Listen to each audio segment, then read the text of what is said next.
welcome to Caleb and Jillian. It's great to have y'all here. And Jillian, like I said, we have not met. I'm Blake Thomas. I am the manager of a postdoctoral scholars program. So we do presentations like this once a month. We also, I want to let y'all know we're going to be having another Postdoc Appreciation Week event in September. So watch out in your email for information about that. And we're just really excited to have the opportunity to offer workshops like this to help postdocs with their professional development. So, Brock, thank you so much for your help. I know we've enlisted you for a couple of these sessions, and they've been really successful, and really we've heard really good things from the postdocs about them. So, looking forward to hearing what you have to share with us today. Excellent. Well, I will jump into it then. And I know, Caleb, your camera's not working. Luann, if you're in a spot where your camera's working, you can use it. That's great. We can kind of pretend like we're all together. It's not the same, I know, but it's a little bit. And hey, so this class is really aimed for those in supervisory positions, and Blake and I were talking about it, and there's enough of it that really would apply to almost anyone that it's worth doing. And so there may be some things we kind of just have to kind of tweak and modify as we go a little bit, just to kind of think about it a little differently. I've tried to make a few changes already, but don't worry if it doesn't fit your world 100%. There's enough here that will be useful. And please feel free to interrupt, ask questions. I mean, you can type it in the chat, or we're a small enough group. Feel free just to open up your mic and start talking. And I did not introduce myself. So I'm Brock Edwards, Director of Learning and Leadership here over in the HR department. And so we offer up a lot of professional and leadership development classes. And this is one of them. So we'll just jump in. And first, I always like to get off with a definition, just so we're all on the same page about things. And so just a really simple working definition of leadership. And by the way, I'll send the slides to Blake afterwards, and so he can distribute them. And but for right now, and I will tell you, this is not my invention. I did not come up with this definition. I proudly borrowed it off the internet because I saw it and liked it. And so really, it is just intentional influence. And what I personally like about this definition, my definition used to be simpler. It was just influence. But because, and I like that definition because we all influence people, regardless of our title, regardless of our position, regardless of our role. We all influence and have an impact on those around us. Now, I really like the additional word of intentional, because that to me is kind of what sets leaders apart, that we're thinking about what impact do we want to have? How do we want to influence those around us? And so when we think about it that way, when we think about getting intentional, think about planning ahead and thinking about what impact do I want to have? Well, that fuels some leadership mindsets. This isn't all of them, but if we use that definition, there's a couple thoughts worth putting out there. One is that if we're in a leadership role, people do not work for me, I work with them. And that's a slight shift there. And the next one is to lead even if not led, or if led poorly.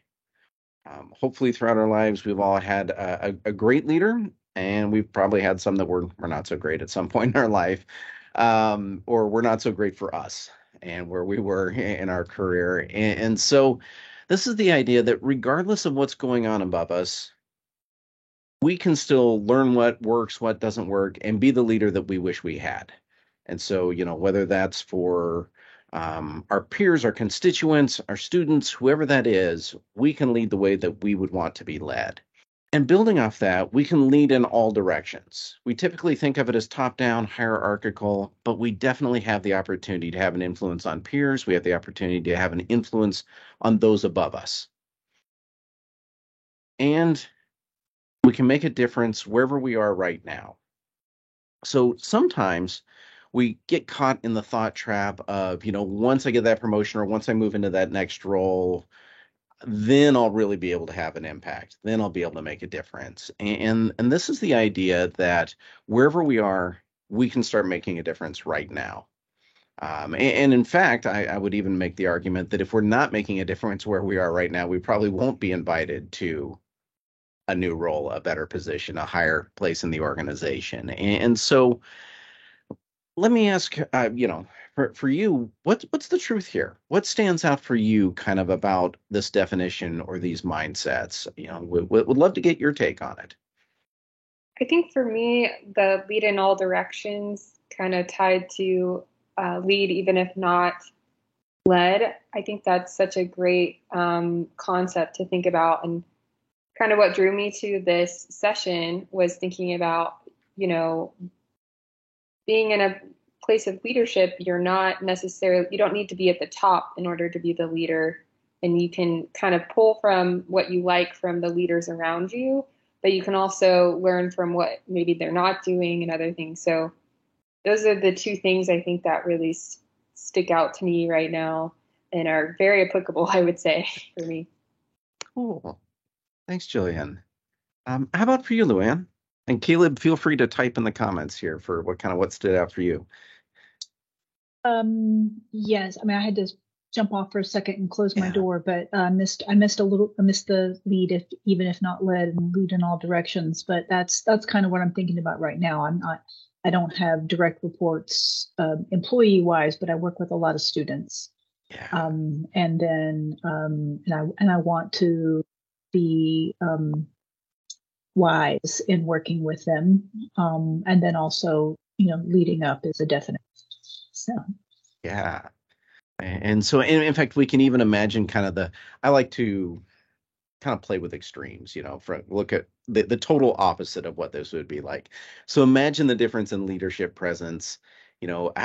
How would others experience us if we only focused on what others do for us? If we opted out of leading, if we don't have the perfect boss, if we only led down and didn't lead to the sides or up, or if we, refuse to really step out and lead until we get that next promotion or until we get invited to that next role. I mean, it's kind of ridiculous when we think about it that way, which is why I like to play with those extremes a little bit. And so yeah. And Luann, the idea was that we can lead wherever we are, even if we don't have a good role model right now.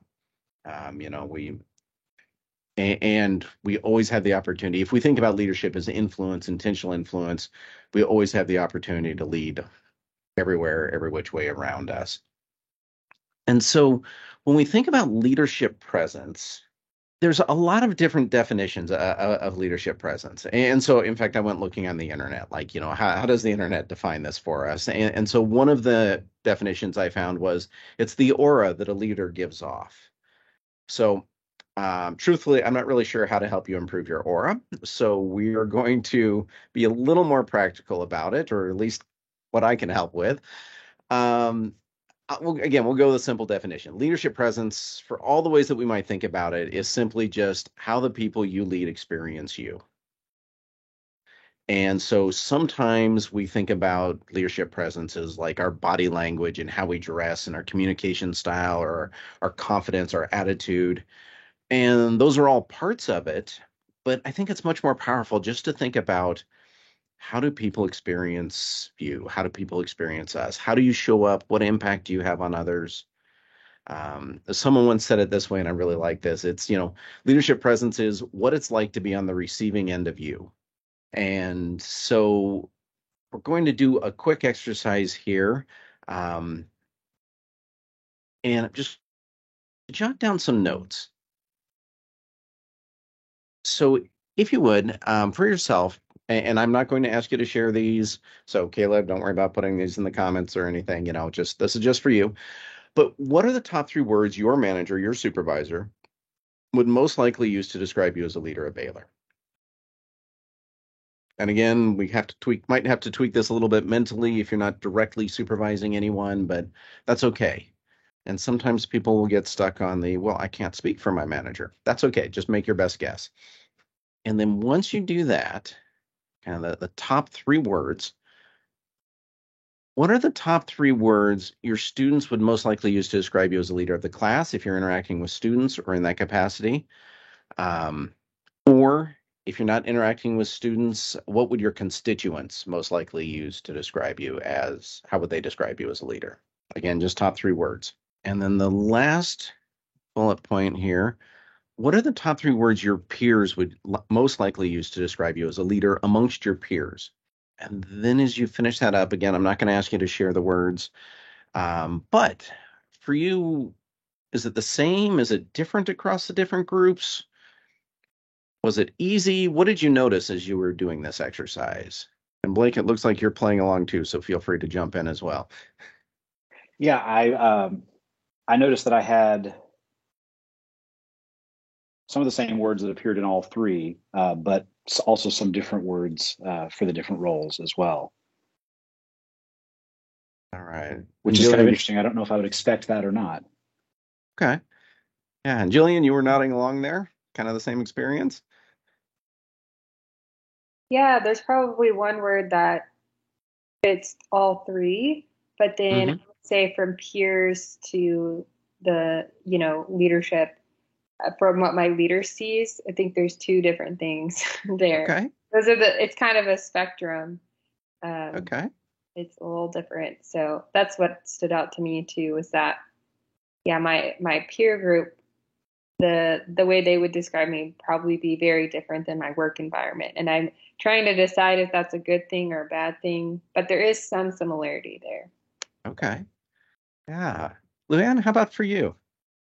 Similar. Students and peers is more similar to each other.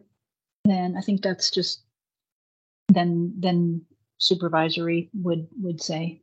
Okay, great. And by the way, I don't know what that means. I don't know if they should all line up. I don't know if they should all be different. But what I do know is that that is your best guess at your leadership presence. That is your best guess at how others are experiencing you. So when we think about today, and by the way, it might be a fun exercise, I don't know, to go ask the groups, well, what are the three words they'd use to describe you? So see how close you were. I suspect you're pretty close on most of them. Or if it is different, it wouldn't be markedly different, So let's talk about it. So if you're thinking about this is your presence. This is how others experience you. Let's talk about some truths around presence. So someone told me this once, and I think it really resonated for me. And that is that we evaluate ourselves based on our intentions. Others evaluate us based on our actions. In other words, we know what we meant to do. They know what they saw and experienced, and probably more accurately, their interpretation of what they saw and experienced. But that's all they know. They don't know what we meant. And so, as I said, others evaluate us based on their experience. And then our presence, as much as we might want it to be otherwise, is really determined by how others experience us. Regardless of what we meant, regardless of our intentions, how we are showing up is determined by how others are experiencing us. And that's really at the heart of leadership presence. It's at the heart of what we're thinking about today. And let me ask, what questions or thoughts do you have about those three truths? I guess I'm wondering where in here is affected by how I want other people to experience. Luann, you've actually... oh, no, go ahead, finish. Go ahead. Which isn't exactly the same as my intentions. So... Well, you've actually, you've hit on the very essence of this class, of what we're thinking about, and so let's go with some good news, bad news around this. We all have leadership presence, so you don't have to go get some, right? Like you don't have to buy it, don't have to invest in it. People are already experiencing you, good or bad, and we all have an impact on others. Again, good or bad. And so we never get to choose if we have presence, because we always have presence. But we can be intentional about how others experience us and our impact. So right to your point there, Luann, thinking through, well, what do I want this experience to be? How do I want to show up? And so some is underlined. This isn't exclusive. This isn't a complete list, but some of the way people experience us, or don't. And so people experience us as having a vision, or they don't get that from us. People experience us as giving clear directions to them, or not. People experience us as having time for them, or they have a different experience of us. People experience us as recognizing and celebrating their achievements, or not. People experience us as giving credit and championing others, or they have a different experience of us. People experience us as keeping them up to date, keeping them informed on the important things, or they don't. People experience us providing constructive feedback to them, or maybe they don't experience feedback at all. People experience us being open to feedback, or they've gotten a different message from us. People experience us as encouraging and building them up, or maybe not.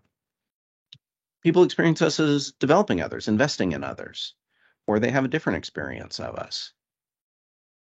People experience us as honoring our commitments. Again, not intending to honor our commitments, but honoring our commitments, or not. People experience us as admitting to our mistakes, or they don't. People experience us as being very easy to work with, or they have a different impression. People experience us as actively listening. People experience us as knowing them beyond work. And by this, I don't mean in the sense that they come over every Saturday for a barbecue. I mean just knowing them as a human, knowing who they are a little bit outside of the work environment. Or they don't have that experience. And so, and by the way, all of this is not what we do once or twice. We all have our good days. We all have our bad days. But really by what we consistently do. So want to stop here. As you look at this list, I can kind of see you nodding along. And for you, what really stands out about thinking about it this way? So Jillian, looked like you were kind of going along with the list there, thinking through it as we were doing it. What was standing out for you? So for me, I think I was just thinking, I don't know people's perceptions of me. But what I do know are the things that maybe I've done. I know what my intentions were, and then thinking through, oh, have I actually done those things? And so as you were reading them off, I was kind of nodding along, like, I've done that. I haven't done that. I haven't. So just thinking about my behaviors, how are they reflecting my intentions in this? And maybe that can help me gauge what their perception is of me. Yeah. So that's a really nice distinction there, Jillian. I mean, all of these are things that we'd probably like to think that we do, and on a very regular basis. Now, of course, back to the how am I actually showing up? What are they actually experiencing consistently? I mean, I know I have people in my life who 100% intend to be somewhere on time, and near as I can tell, about 99.5% of the time they're not. So, but they always had a good reason. There was always something that came up there. So, we, even with our good intentions, we don't always do this. Hey, Marilyn, how are you? Hi, I'm sorry I'm late. I had a meeting that I had to attend to. Oh, no worries at all. No worries at all. Welcome. And we do have a small group, and so we'll just have you jump in as we go here and catch up. And I mentioned the others, we will send out the slides afterwards, so don't have to worry about being too detailed if you're taking notes as we go. So other things that stood out. So Blake, as we were going through this list, what stood out for you? Yeah, I think just the difference between sort of how I perceive myself as trying to do the things on this list and the way others perceive whether those are done or not. And I think it makes me think of the sort of extra step that's necessary between just trying to be the kind of leader that I want to be and other people recognizing that. And just that I need to be intentional about the things that I want other people to perceive in me. Yeah. And I mean, and that takes us right back to the heart of the definition, right? Intentional influence. just being very intentional about these things, or communicating when we're not able to do these things, or, helping people understand. So, because again, they don't know our intentions, they only know how they're seeing us show up. So, kind of building on that, thinking through how do you show up every day? One of the things we know is that leading is easy when everything's going well. Like when life's good, when people are playing nice, when we're having a good day, it's not that tough. However, that just like almost never happens when everything is aligned and everything is going well. There's always challenges. So the question is, how are we showing up every day? So every day, are you focused? Are you present for people? Are you engaged? Are you purposeful in what you're doing? Are you confident? Are you humble? Every day, are you inspiring? And by the way, that doesn't mean you need to be Tony Robbins level of inspiring. Just, but are you raising people up or bringing them down, I guess? Are you optimistic? Are you enthusiastic? Supportive? Do you show up every day as being kind? As being interested in others? Do you show up every day as celebrating others? As being inclusive, involving everyone around you? Do you show up every day as being responsive to inquiries, questions, comments, conversations? Do you show up every day as being adaptable, as being consistent, forward thinking, accountable, straightforward? Or are you the opposite of some of these? And how we show up as a choice. So, I mean, these are up here. This is not an exhaustive list. Some of these are actually kind of the opposites of each other. But these are here to think about, how we show up as a choice. And so what are you choosing? In fact, I'm going to ask you, if you would, to just make a note of 3 of these that you do really well, or believe you do really well. And then 3 that you'd want to do even better at. And again, I'm not going to ask you to share those. Those are just for you. But I will ask you to make those notes for yourself. 3 that you feel like you're doing these all right. And 3 that you're like, I could probably do those even better. And like I say, these aren't a fully exclusive list. You may have others that you're like, no, this is the thing that I'm working on. That's fine too. So you don't have to share, as you finish up those lists, you don't have to share what you put, but I am curious, what did you notice as you were going through and doing that exercise? And we'd love to hear from a couple of people. I'll go. Yeah, really. I noticed that the things that I'm doing really well were pretty obvious to me, but then the things I needed improvement on, I had to think about a little bit more because I like to think I'm doing a great job all the time. Okay. But then I was like, okay, I have to admit I could improve, just being focused, for example. Those, like I know what I have to do, but I get sidetracked on all these rabbit holes sometimes, rabbit trails, then pull back. So it took me longer to come up with the list of improvements, even though I know there's plenty of things to improve. It's just, you have to get over like your ego a little bit and your pride to realize what it is. Okay, great. Thank you for sharing, Marilyn. And one of the things we were talking about at the beginning that you may have missed, depending on when you came in, is just the idea that we judge ourselves based on our intentions. Others judge us based on our actions. We know what we meant to do. They know what they saw. And so that's kind of getting at the heart of this here. So some other impressions. What did you notice as you were going through doing this exercise? Yeah, I noticed that the things that I wrote down that I do well are very similar to the things that I wrote and how I think other people perceive me as a leader.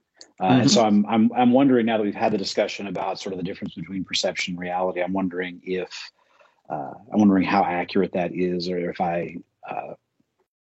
if I do really show up in those ways, in a way that other people can perceive. Okay, great. Thanks, Blake. Oh, interesting, Caleb. Thank you for sharing that. Um, yeah. Can Oh, I go. add something? Yeah, please, Marilyn. So I think another reason why I struggled is because for things I do really well, I put down forward thinking. Hmm. But then that also takes me off focus because I have to Ah, do what I'm supposed to do right now, but I'm always 2, 3 steps ahead. yeah. So, like you said, they could be opposite, they could be like strengths and weaknesses. Yep. So it's kind of, I don't know how to how to what to say about this as I'm thinking about it. Yeah. Well, one of the things about this class, and I haven't said this explicitly, is that there is no right, wrong, good, bad to this, right? We're just thinking through how do we think we're showing up and how do we want to show up? How do we want other people to experience us? So, this is an exhaustive list. Great if we do all of those things. I'm not concerned if there's some that we're like, oh man, that's a hard one. Um, as long as it's in alignment with how you're wanting to be perceived, how you're wanting to show up. And so we are going to actually move on to the next section in just a second here. Caleb, I can see the three dots going. I can see your typing, so I'll hold on moving sections here. So let me ask, for what we've covered so far, what has stood out the most for you? So we're 38 minutes into this class here, so not too far, but what stood out for you? Like, what's been your biggest takeaway so far? Brock, were you directing that question to me? I couldn't tell if you said my name at the beginning of that. Oh, no, yes, Blake, only you. No, no, it was directed to everyone. Yeah, I mean, I think for me, just the idea that presence is almost based on other people's perception of me as much as it is on the things that I do, and that I don't know. I'm sitting here thinking about the difference between the way that I think people perceive me and the way that they actually do, and I'm thinking about how I can bring those things into closer alignment, which is maybe a bigger question than the scope of this this workshop, but they're really interesting to think about. Yeah. So, one of the ways that you can do that is, of course, just ask others. Like I say, kind of those 3 words exercise. It's fairly safe. Um, Even thinking through lists like these, like, well, which do you which do you see me doing really well of these? Um, it's a little more awkward conversation of which do you think of these do you think I'm terrible at? I don't know that I would ask that. That gets weird quick. But which of these do they see you doing really well? That will tell you a lot right there, just how in sync those things are. Um, and the other piece is that intentionality piece, just really focusing on making sure that you are doing those things, communicating those things, um, letting others know that that is your intention around, whatever it is. Other key takeaways. Love to hear one or two. I think underneath all of this, I'm realizing I really need to get back to and better define what my intentions are, Mhm.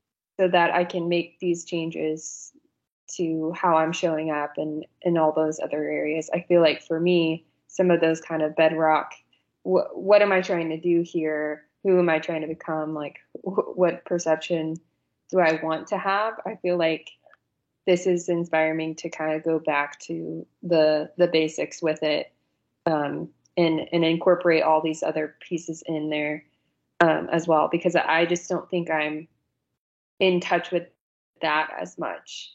Yeah. And and so for me, for example, I noticed engaged as an area I really want to improve. And I think that's tied into, I think that is kind of a domino effect for some of the other areas that I want to improve, like being more Yeah. purposeful, optimistic, and, all those things.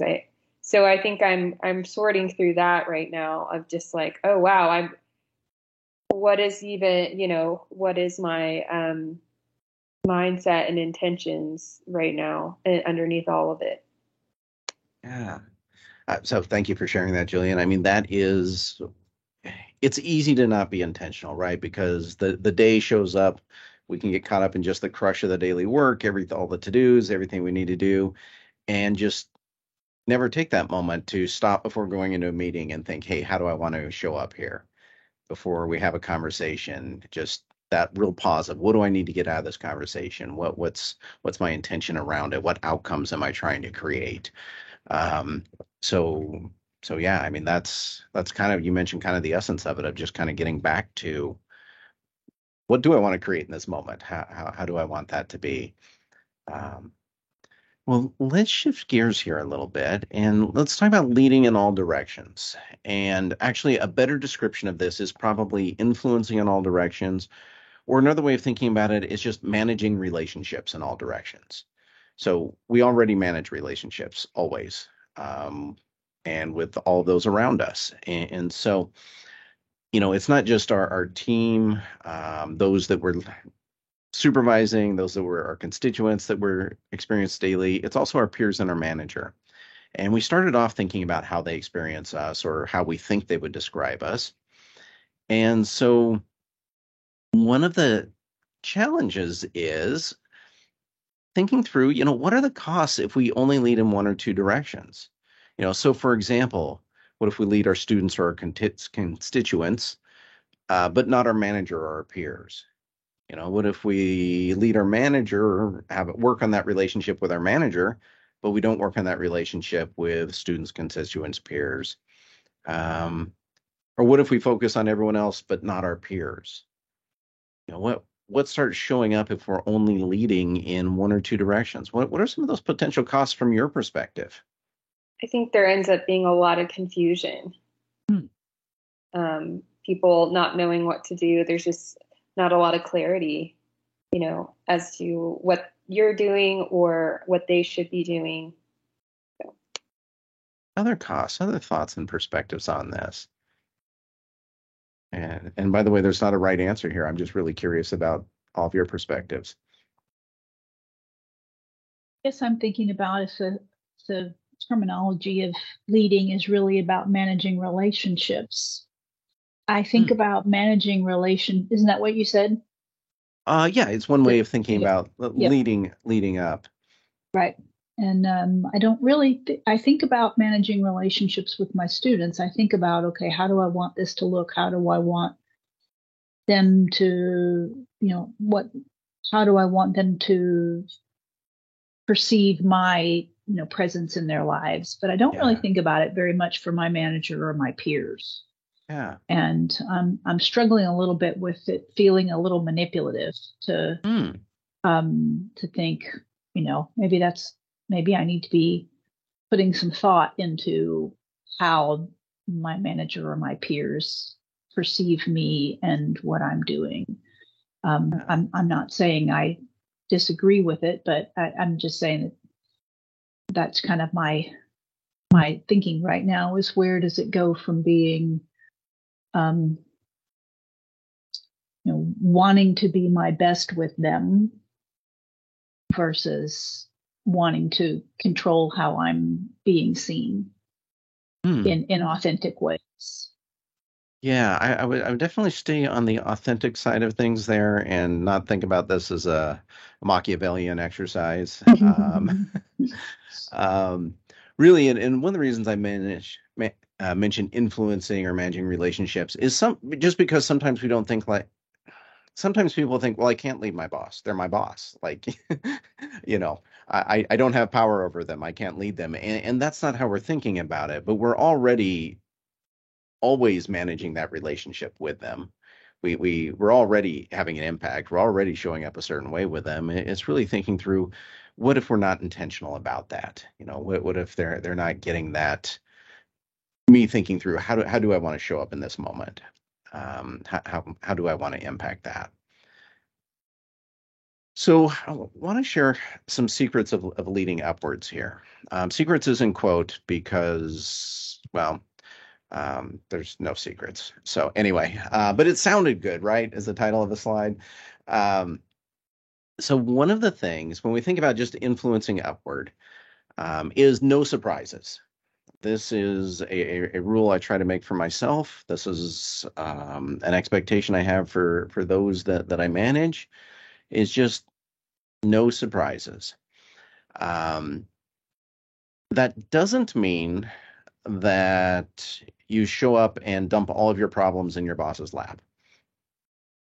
It does mean that you're keeping your boss in the loop so that they're never shocked by anything.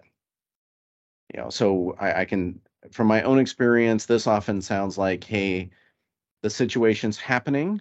I'm only letting you know in case it comes up. No action is needed. Here's the plan that I have to resolve this. Just wanted you to be informed in case, didn't want you to be surprised in case you'd heard about it from anyone else. That's what it tends to sound like, just an awareness piece, not a let me give you all my problems piece. And likewise, for those that I supervise, if I'm asked something, my boss asks me something, I really don't want to have to give the answer. I don't know anything about that situation. Let me go find out. I'd much rather just be able to say, yep, you know what, that happened and we're already working on it. And so nothing to worry about there. I'll update you once we have a solution. So one secret to influencing upward is just making sure they're in the loop. They're not surprised. The other is make it easy for your manager to do their job. Now, this one sometimes sounds a little weird, but think about it from the opposite perspective. If you flip that, it would be make it really, really difficult for your manager to do their job. Make life harder for your manager. Like, that sounds like terrible advice. So one of the ways we make it easy for our manager to do their job is to do our own jobs really well. I mean, that's always my intention. I want to do my job at the level where my manager doesn't need to worry about it. She knows it's handled. She knows if there's a problem, I'll let her know. And if she has questions or things for me, she can come right to me and not have to worry about that. So when I make it easy for my manager to do her job, then she can focus on higher level things. She can focus on the bigger pieces of her job where she's really adding value. And so one of the things I found, if we're doing both of those things, we're probably doing a pretty good job of leading upward. Because what those really mean is we're staying in communication and we're making sure we're getting the most important things done. But to make it easy for a manager to do their job, or to not make it difficult, it's really helpful to know their vision and expectations, their priorities, their goals, their objectives. It can be helpful to know their pressures. What are they facing in the moment? Like sometimes I'll just ask, and I've always appreciated when my employees have asked me, hey, what can I do for you? Is there anything else that I can take on for you? Is there anything I can get off your plate? What are their strengths and weaknesses and blind spots? What are the things that they know they're good at, and what are the things that you can help shore up? What's their preferred work style? You probably already know this one. Do they prefer getting things in email or a message or a call?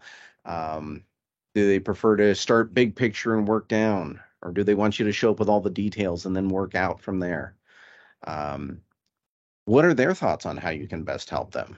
A lot of times we don't know just because we've never asked, and it's a really easy thing to ask. And from this list, I always like to ask the question, how well does your team, those that you supervise or your constituents, how well do they know these for you? Now, this doesn't always fit because like your constituents, they probably don't need to know some of these things, right? But for those that we're leading, if that fits your role, how well do those things? How well have you communicated those things to them? And so when you think about these secrets, let me ask, what stands out for you? What do you have questions on? What do you think you totally disagree with and I'm completely wrong? I'm open to all. And I know I asked about a half dozen questions there, but that's okay. Just choose the one you like and answer that one. All right, I'll focus it in. What do you like about this approach? Well, Marilyn, you're looking really thoughtful, so I wanted to know. Well, I'm kind of a visionary, so I know that's kind of a work style of mindset. Mm-hmm. So it helps me to know someone's priorities and their goals because I can kind of overwhelm them with ideas. And so, like, if I know what's important to the person I'm working for and their priority, then it'll help temper my enthusiasm for what could be. Okay. I'll still have it and it'll be in my head all the time, but I'll know to kind of get done what is most important for them. Yeah. So I really like that. Kind of, you have to be self-aware of how you are in order to really make your manager's job easy. And like, you have to know a lot about yourself in order to know how to kind of pull back on your idiosyncrasies in order to meet their needs. Yeah. And I wouldn't think of it as temper, maybe channel that vision. Okay. Okay. Don't mute that strength, just focus it in. Yeah. So really we're looking at how can I help my manager be at their best? And of course I'm always looking for how can my manager help me be at my best, but how can I really make sure they're able to focus on what they need to focus on? What stands out for other people? I was just thinking of how great this is to kind of open the two-way door to communication, but I was also thinking of boundaries. Like, this is helpful. I don't need to share everything. I think I've done that in the past, thinking it would be helpful for me, but I need to kind of do that on my own as well, and kind of lead in that way, and then bring the things to that she can actually control and help with, because she can't help with, some of the other things, but these are the areas that, that my leader can help with. And so, why would I bring in these extra worries that she doesn't need on her plate, and so how can I manage that within myself so that she doesn't feel like they have to micromanage or tell me things like, where can I take initiative on those things and decide things before coming to her. Yeah. And it strikes me that I know I had a manager once that, whenever I brought a problem, they always made me bring a solution to. Didn't mean it was the one we were going to implement. Didn't mean it was the right solution. But it showed that I had thought through it. Or if there are multiple options and the one that I would recommend, and then we could talk about it. So, kind of back to that, it's not just foisting a problem on them, but really being able to, when I need to tap into that experience and that wisdom and they need to be involved in it, definitely. But be able to show up and help them with that by thinking through it, because I'm the one closest to the problem. Yeah. So along these lines, as we think about this, let's talk a little bit about leading peers and those around us. And so let me ask this question. What responsibility do you have for your peers' success? It's probably something you've never been asked before. So let me ask this then. What's the impact on you and the team if your peers fail? And what's the impact on them if you fail? That has kind of a different answer to it then. I mean, for me, that really shifts it from, I'm not really responsible for my peer success. That they're responsible to, well, if we succeed or fail as a team, there is some overlap there. And since I have a chance to lead and influence those around me, it brings up a very, very similar list of questions.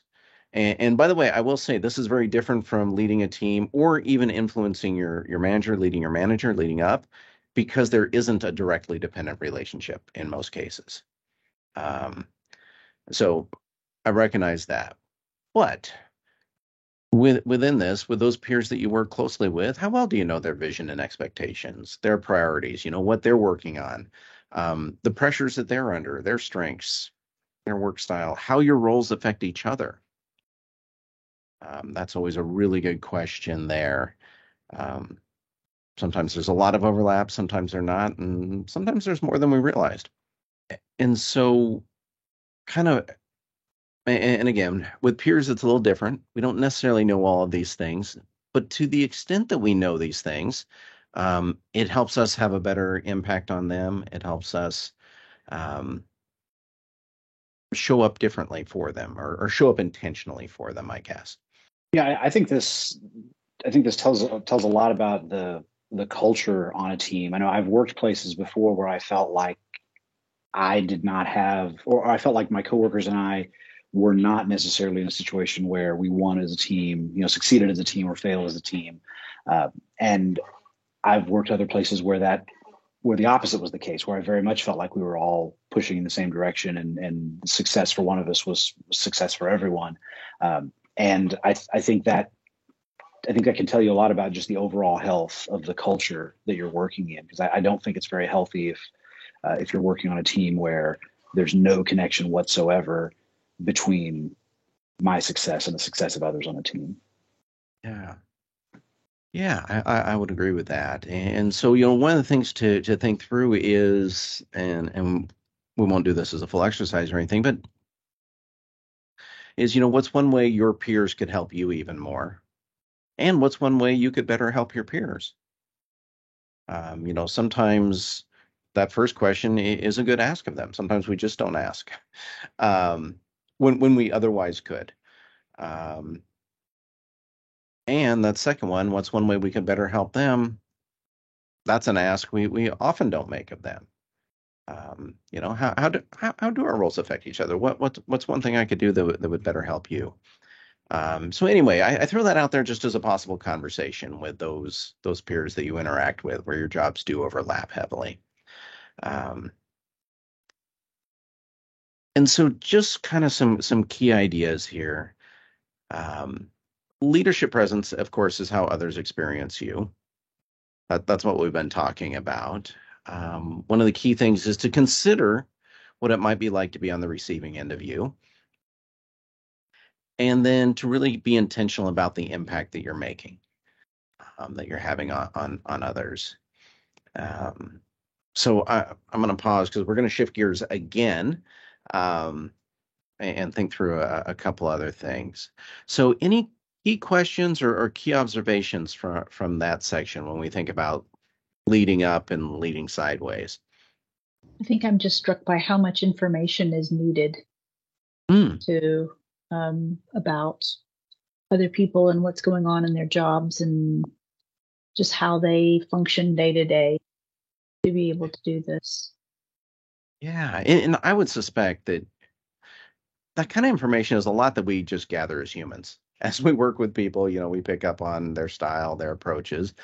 But some of that is really worth having a conversation about, or getting some clarity on, making sure we're not just making an assumption about things. Yeah. And that is kind of a bit of a difference between just going through the day and being intentional about how we're going through the day and how we're interacting.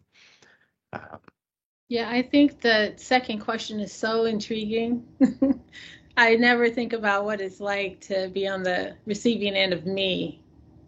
And like if I had someone like me working for me, what that would be like. I just never think about it.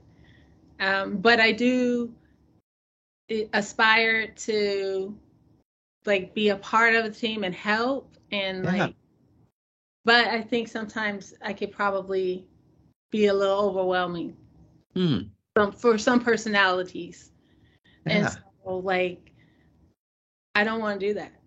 So I have to kind of, so that's very interesting to consider. And it's a question that probably I should ask when I'm going down that trail, whether I feel myself getting a little ahead of myself, to see how it's being perceived on the other end. Oh, okay. Yeah, definitely. And on a lot of things like that, depending on the relationship, but it can be very fair to just tell people like, hey, I know sometimes I can be a little overwhelming. I get excited about stuff, and if it's a bit much on that day, just let me know. um, and seek that feedback out, or whatever it is, because we all have those things, right? Yeah. um, so yeah, so good thoughts there. And notice that's not even, and that's none of it's a right, wrong, good, bad. It's just kind of thinking through, how do we think we're showing up, and how are others experiencing it? So when we think about being intentional, um, and this has come up, several have mentioned this, like, how do we know what our impact is on others? How do we know how others are experiencing us? So um, the bigger question is always, how do we want to be known? Like, we can find out, we can answer the questions on the top half by seeking feedback, talking to people, asking them questions. What's working or not working with my time management, or whatever it is. But the bigger question is always just, how do we want to be known? Not how are we known today, but how do we want to be known? And so from that, kind of those next steps then are really around, sure, seeking the feedback, um, creating a plan based on it, taking action, and then following up with people, getting that feedback again, creating a loop around it. And that was a ton of information and thinking for roughly 65 minutes. And so that's really kind of the end of everything I had to talk about on this. So if you would, I'm going to ask you just to quickly jot down, what are your key takeaways? What are those one or two ideas that you don't want to forget? You want to make sure that you remember, or that have had the biggest impact on you so far? And give you a minute just to kind of jot those down. All right. So I'm curious, and I will ask you to share this one. For what was everyone's kind of key takeaways here? Jillian, what did you write down there? Yeah, so kind of back to what I was saying earlier, I want to better define my intentions for my work right now and define the kind of impact I want to have, so that I can prove how I show up every day to kind of align that with the bigger vision, and then also with that, I want to become more aware of others' needs around me, my being my leader and others. I have some awareness of that right now, but I think I could do more of that going back and see how can I step in and help them in those areas of what their intentions are as well. So Yeah. And one of the things I want to mention, that when we think about stepping in and helping them, that doesn't even necessarily mean taking on more work. It often means just focusing or approaching things a little bit differently, not necessarily doing anything additional. Or sometimes it's refocusing because we discover that what we thought was the priority is actually not the priority right now, that it's a different priority where we should be focusing. How about others? Oh, nice. Thank you, Caleb. Yeah, leadership is about communication. In fact, a lot that we've been talking about today is right around communication, isn't it? Just even communicating intentions. Um, and that we all have that opportunity to lead in all of those directions. I was thinking that I like that about the communication. I didn't realize that there was a chat going on. Oh, yeah, sorry. No, that's fine. I really like that. As someone who's working remotely a lot of the time, it's going to be even more important that I'm communicating efficiently, so that there's no like misconceptions of me or who I am.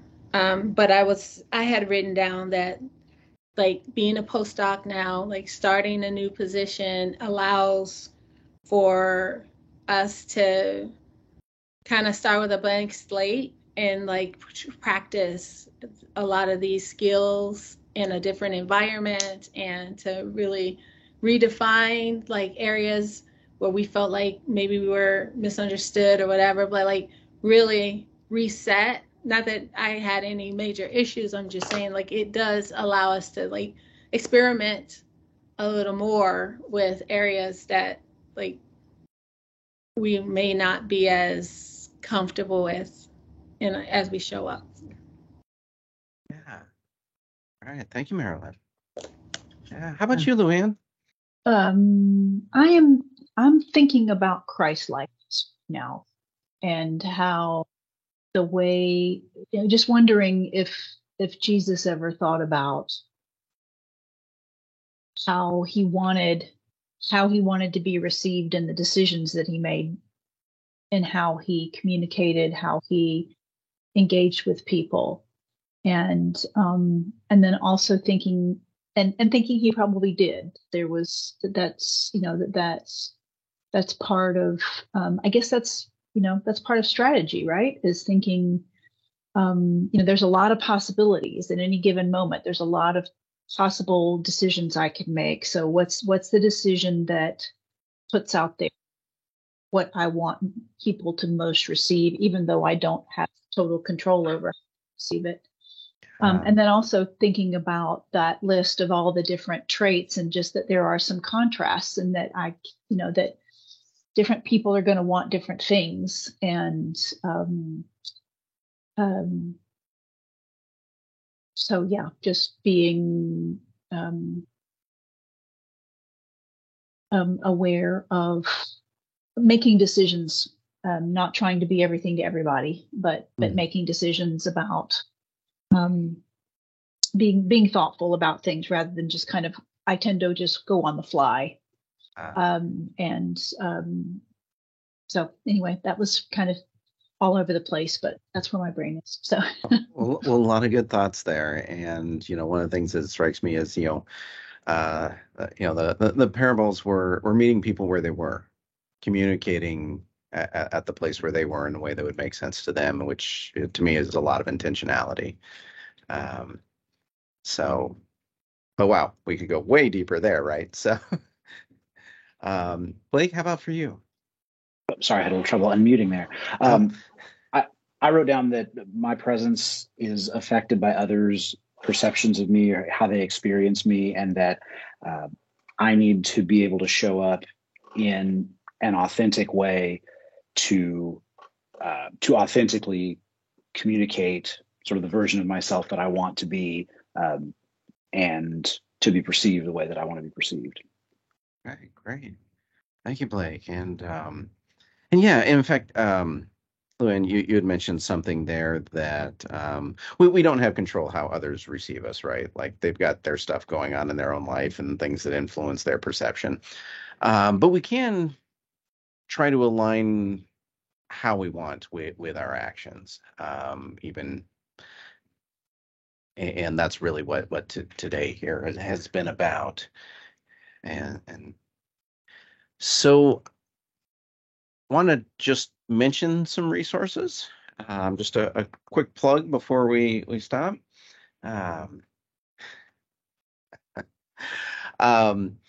So Ignite is not always helpful when you're trying to go through the Learn catalog and see what classes are available that we offer through HR. So one of the things we do is we just maintain a separate website where it's easy to see what we're offering, when we're offering. And if you click the class titles here, it takes you in and lets you sign up at Ignite. So none of these are required classes, but there is a pretty good list of things. This class is one of them. In the comments there, Caleb had mentioned feedback culture. That's one that we offer to everyone. So there's a lot of classes that Blake will ask me to come in and do for postdocs, and most of these are based on things that we're already offering out there. And so if you have time and interest, they're out there and you're welcome to join in there. And then always like to plug LinkedIn Learning. All of us have access to LinkedIn Learning.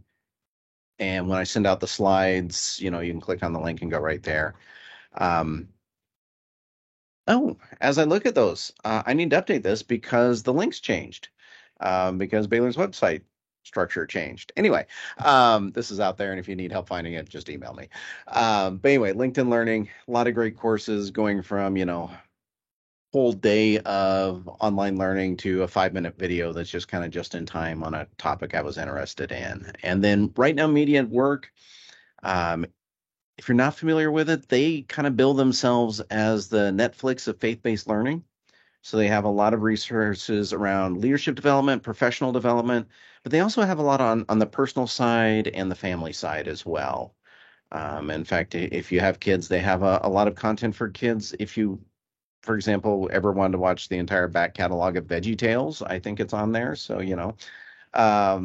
but we actually get a lot of use from just the family content that's on there as well. And that's free to all faculty and staff. And so welcome to sign up for it. And if you have any challenges, just let me know and we'll get you signed up. And with that, I can stop sharing my screen. And yeah, I ran out of things to talk about, at least on this topic. So any final thoughts or questions for me? And you're always welcome to reach out to me. I love talking about this stuff. And so always welcome to reach out at any time. But any kind of final thoughts or questions before we break for today? All right. Y'all are easy. Well, hopefully this was helpful. And yeah, Blake, reach out whenever and we'll set something up again. Great. Thank you so much, Brock. I really appreciate it. And thank you to everyone else who was able to be here today, too. I appreciate everybody being here.